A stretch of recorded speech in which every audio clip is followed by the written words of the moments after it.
conmigo un intelectual, don Gerardo Piña Rosales, miembro, bueno, director de la Academia de la Lengua en Estados Unidos. Y bueno, un gaditano en Nueva York.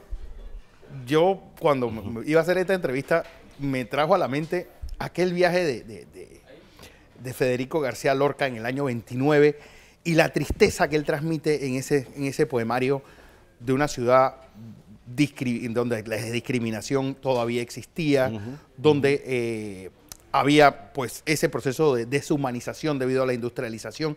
Es decir, problemas que supongo usted se habrá encontrado en 1973 cuando llegó. Sin duda, sin duda. El caso de Lorca en el 29 es interesantísimo, ¿no?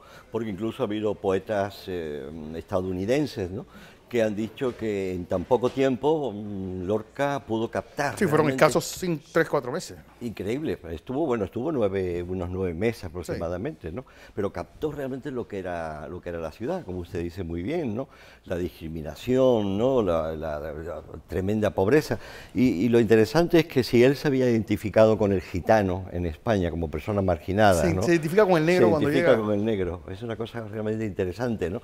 Pero fue una experiencia para él, yo creo que muy positiva porque él venía un poco, aparte de su problema personal, bueno, problema entre comillas, ¿no?, pero sí es lo que quería hacer digamos, una poesía distinta, y es lo que hace en Poeta en Nueva York.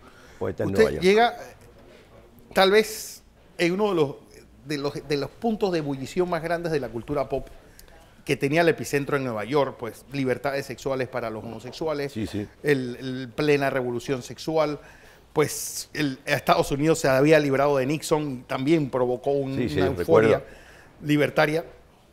Ese espíritu neoyorquino, yo creo que políticamente se siente, todavía siguen votando demócrata a pesar de ciertos alcaldes autoritarios que han tenido, pero sí, ese buen lugar para escribir, para hacer arte, para hacer cultura, sigue siendo Nueva York. Sin duda, y sobre todo si escribes en español y vives en Nueva York. No el caso de hay escritores que pasan un tiempo de profesores visitantes de universidades, no, eso es diferente, pero cuando vives allí durante muchos años, ¿no?, y te relacionas, ¿no?, aparte de que obviamente con gente de Estados Unidos, angloamericanos, etcétera, pero si te relacionas con hispanos, tu lengua española se enriquece de una manera increíble. Es decir, que de hecho una de mis novelas está contada por una puertorriqueña, o sea, yo me tuve que convertir en mujer y además en puertorriqueña. ¿Por qué? Porque la cuenta en primera persona, ¿no? Entonces, claro, tengo que tener muchísimo cuidado y tengo que conocer muy bien la forma de hablar del puertorriqueño, porque si no sería algo falso.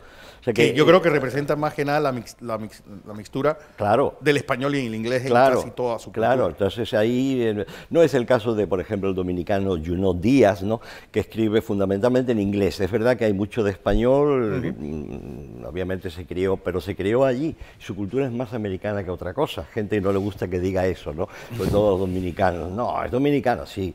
Pero bueno, es como todo, si te acercas a la literatura, a la cultura, ¿no?, con unos parámetros de tipo político, ¿no?, pues yo creo que por ahí no va la cosa. Salir de Cádiz, que tal vez es la puerta realmente de salida de España. Sí. Yo a Cádiz, a pesar de su alegría, siempre me retrotrae y me recuerda mucho a Rotterdam. Esos puertos tristes donde esos inmigrantes salían a buscarles, hacerse la vida. Y usted sale de un puerto de salida a un puerto de entrada, exacto, que es Nueva York. Claro. Es decir, son muy distintos. Pero fue muy difícil, para mí al principio fue muy difícil, porque venía, bueno, sí, Cádiz, realmente no viví mucho tiempo, yo me crié en Marruecos. En Tánger, ¿no? En Tánger. Entonces, claro, Tánger, bueno, en realidad ya no era... ¿Era España en ese momento? Era... No, justo precisamente en el año 56, que es cuando llegamos nosotros o fuimos emigrantes. Emigramos de España, ¿no?, Cádiz, Málaga, etcétera, a Tánger, ¿no?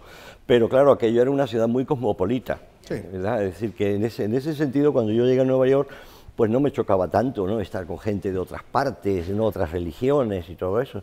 Y Marruecos, bueno, aunque no he vuelto hace muchos años, ¿no?, es parte de mi identidad. Yo estoy trabajando en una novela ahora, ¿no?, en donde me encuentro muchas de las experiencias que viví allí en Marruecos desde niño, hasta que realmente salí de allí en el 73. Había ido a Granada a estudiar. ¿Por qué para la generación de ustedes la pérdida del Sahara español no provocó esa pérdida de paraíso perdido que tuvo, por ejemplo, la pérdida de Cuba y Puerto Rico? Ah, bueno, no, claro, porque realmente no representaban lo que representa Cuba, o representaba Cuba y Puerto Rico, ¿no? Mucha gente ni siquiera sabía que aquello era realmente parte de España, ¿no?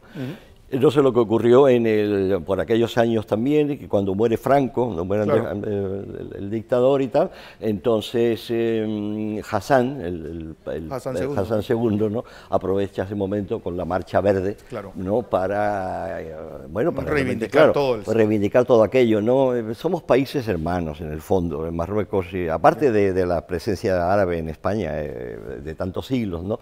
Pero Marruecos está a 14 kilómetros, está allí mismo, ¿no? Se puede ver desde una costa a la otra. Entonces yo creo que estamos un poco, que España, en mi opinión, no soy político, pero creo que se ha olvidado bastante de Marruecos. Ha puesto los ojos, como es natural, en Iberoamérica, en Hispanoamérica y tal, pero que no debería olvidarse de Marruecos, ¿no? Porque tenemos muchísimo en común. La lengua, yo siempre he dicho que a la larga los que hablan español en Estados Unidos terminarán creando una lengua distinta al español y al inglés.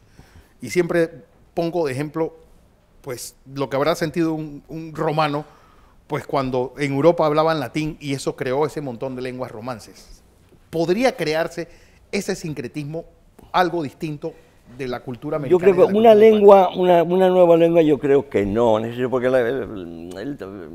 no estamos en el tiempo, digamos, el tiempo de Roma y con todo, cuando se desmembró realmente, ¿no? El Imperio Romano y tal. Estamos en un mundo muy distinto donde efectivamente, ¿no?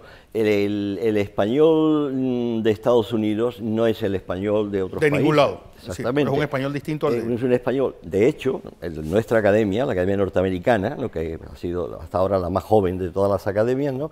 Lo que hemos conseguido por primera vez es que aparezca, por ejemplo, la palabra Spanglish en el diccionario de la Real Academia Española. Es que, por ejemplo, aportes. Sí. Según la Real Academia, el yin Sí. el Jean, que se escribe, Sí, sí. la Real Academia lo reconoce como yin, Y-I-N. Sí. Es decir, Sí. solamente se guiaron por, Sí. por Sí. Ahí el oído. Hay Es decir, un problema. ustedes pueden aportar un montón de cosas para Claro. obviamente, echar para adelante. Claro, porque... Y también que los americanos pareciera que nos llevan la ventaja con las palabras del mundo nuevo. Por ejemplo, multimedia, que es algo que implica oír, ver y tal vez hablar al mismo tiempo. Todavía no tenemos en español un verbo que implique esa acción. Claro. Puede ser ustedes... Claro, ahí, bueno, del mundo o sea, a ver que quede claro, o sea, la academia no es, mucha gente no se da cuenta de esto y piensa que somos un poco como la policía, digamos, de la lengua. No, nosotros no podemos hacer nada, simplemente reflejar un poco el cómo habla la gente, ¿verdad? Y de ahí, pues sí, dar guías, ¿no? Alguna guía, algunas pautas, ¿no? De cómo decirlo mejor, simplemente, Claro. ¿no? Porque si no el español lo que ocurre es que se puede empobrecer también. Se enriquece en contacto con el inglés, ¿verdad? Pero también se puede empobrecer. Entonces, cuando no hace falta una palabra en inglés, pues mejor usarla en español. Me llama la atención el título de su libro, El secreto de Artemisa y otras historias. Volver a los bosques. Yo creo que nosotros, cuando pues empezaron estos movimientos cristianos y relacionaron el pan, el dios Pan, con algo de pánico, con algo de miedo, pues le dimos la espalda al bosque, al campo abierto, y nos encerramos en las ciudades. ¿Qué trae este libro? Bueno, tiene historias que escribí hace ya bastante tiempo, algunas de ellas incluso casi 20 años, ¿no? Pero ya al final me decidí por aunarlas todas en un libro, y el que da título al libro, el Artemisia, ¿no? El secreto de Artemisia, es un poco una historia de una mujer, y está más o menos, ¿no? Pensada, ¿no? En una historia que ocurrió pues en el siglo XVI-XVII en Italia, de una pintora italiana que fue violada en el taller mismo del padre, que era también pintor. ¿no? Entonces, con esa misma idea me lleva a mí a informarme, ¿eh? De hecho ha habido una película también y hay una novela incluso, ¿no?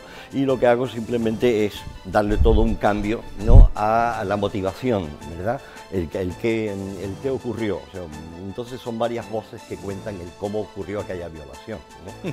Y una de ellas, pues claro, todo esto se ha inventado, ¿no? Es el padre. El padre era pintor, pero era un pintor mediocre. Un pintor mediocre que se daba cuenta que la hija era superior. Entonces busca esa violación un poco para no frenar el talento de la hija. Bueno, don Gerardo, usted va a estar en la Feria del Libro. Sí, cómo no, ¿Tiene claro. una ponencia cuándo? Tenemos esta tarde, se va a presentar el libro, lo presenta la directora de la Academia Panameña, ¿no? la señora Margarita Vázquez Quirós, ¿no? Y después tengo también una mesa redonda donde hablaré de Cervantes, vale. Don Miguel de Cervantes, ¿no? Así que sí, estaré aquí con muchísimo gusto. Esta es mi tercera visita a Panamá y ojalá no sea la última. Ojalá no sea la última. Don Gerardo Piña Rosales, escritor, van a otro de los invitados a esta Feria del Libro de Panamá. Vamos.